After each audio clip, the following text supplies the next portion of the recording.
Un siècle au moins, après la conquête de Loudun par Philippe Auguste, la muraille qui ceinture la ville s'achève. Elle enferme dans le périmètre de la cité le vieux faubourg du Martret qui a vu naître la première communauté chrétienne brutalement persécutée. Désormais, on ne parlera plus de faubourg, mais de bourg du Martret.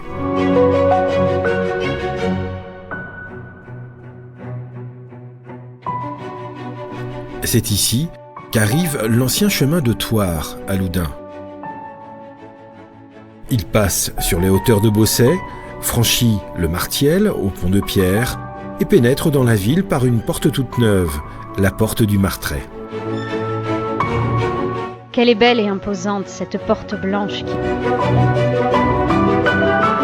domine la douve profonde de 7 mètres, avec ses 5 étages, son pont-levis, sa herse et sa lourde porte cloutée.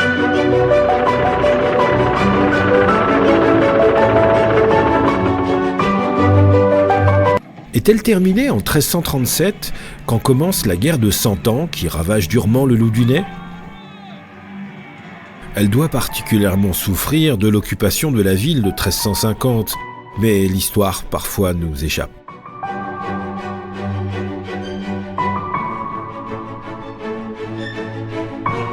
Un siècle plus tard, la tourmente terminée, la porte répare ses blessures.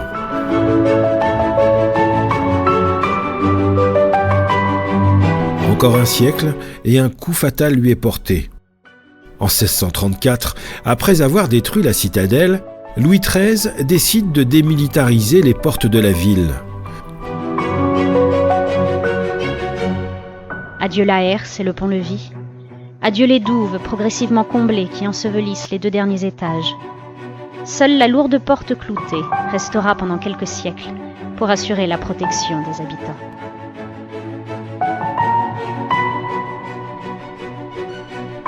Le sort s'acharne sur notre porte. En 1711, un tremblement de terre emporte le dernier étage, celui de la salle de garde, à partir duquel on manœuvrait autrefois le pont-levis et la herse. Plus de toit, le sol carrelé est à nu.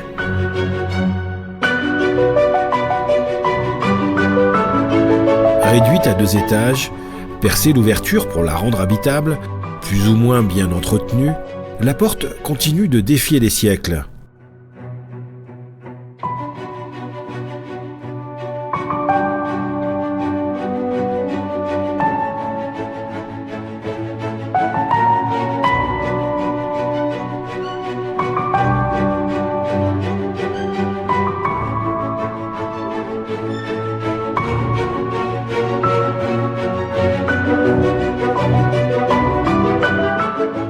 Alors que les autres portes disparaissent une à une,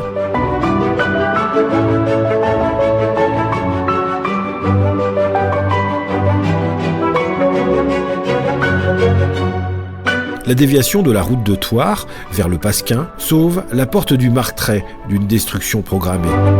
Pourtant, le temps poursuit son lent travail de sape, nécessitant une complète restauration au début du XXIe siècle. Mieux protégée contre les intempéries, elle retrouve sa blancheur d'origine et un peu de son caractère militaire.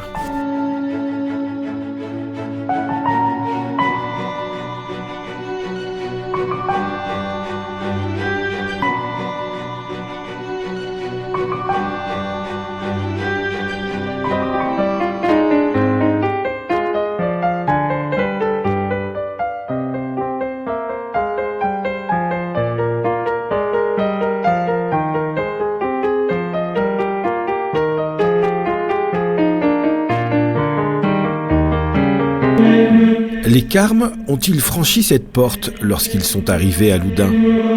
Au XIIIe siècle, la chute des royaumes latins les a chassés de Palestine, où ils vivaient en ermite. Réfugiés en Europe, ils se constituent en ordre monastique.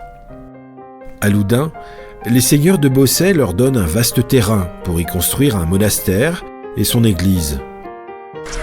On est en 1334. La guerre de 100 ans va bientôt commencer.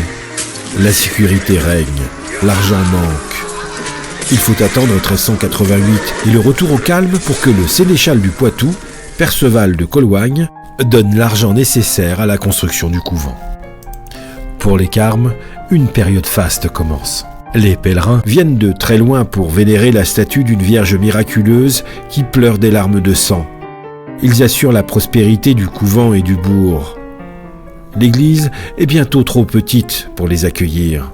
À la fin du XVe siècle, René d'Anjou, le bon roi René, cousin du roi Charles VII et seigneur de Loudun, donne aux Carmes le terrain nécessaire à la construction de la grande chapelle qui déborde sur la rue. Le gothique flamboyant triomphe.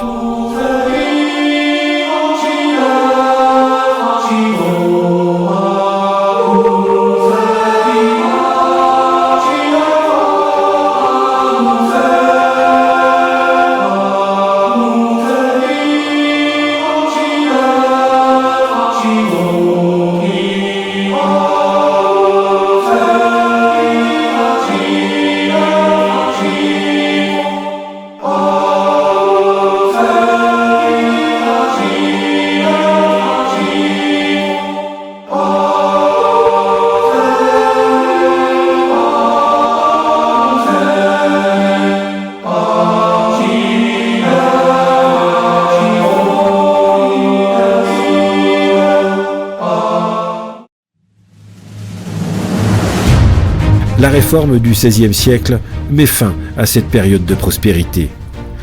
La vie des moines entre dans une zone de grande turbulence. Le désordre gagne le couvent que les troupes protestantes incendient en 1568. La statue de la Vierge miraculeuse disparaît.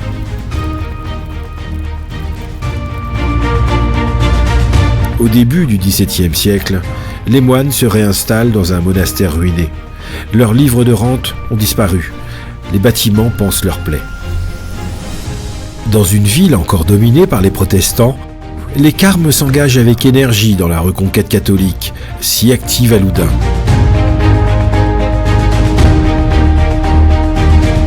Leur zèle culmine au moment de l'affaire de la possession des Ursulines.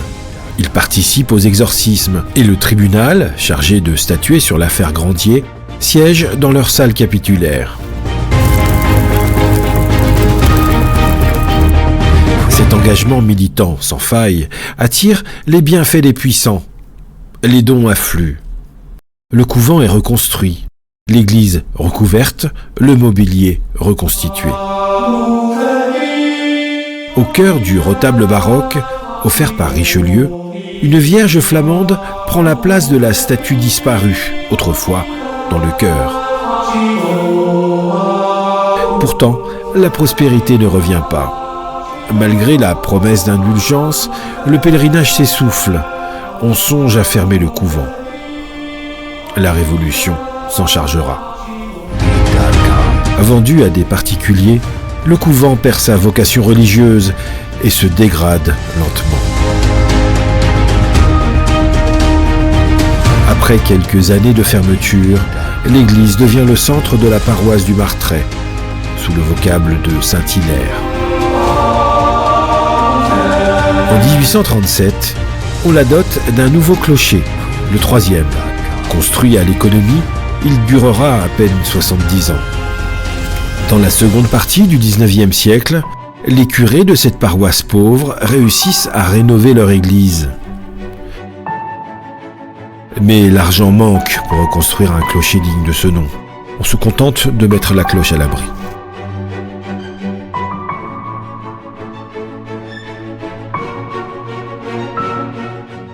À l'intérieur, le mobilier, souvent classé, s'enrichit par des apports venus de tous les horizons. Tout en conservant sa vocation religieuse, l'église paroissiale se transforme progressivement en musée.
À la fin du XXe siècle, restauration privée et restauration publique se conjuguent pour redonner au couvent reconstruit au XVIIe siècle et à son église gothique l'éclat de leurs premières années.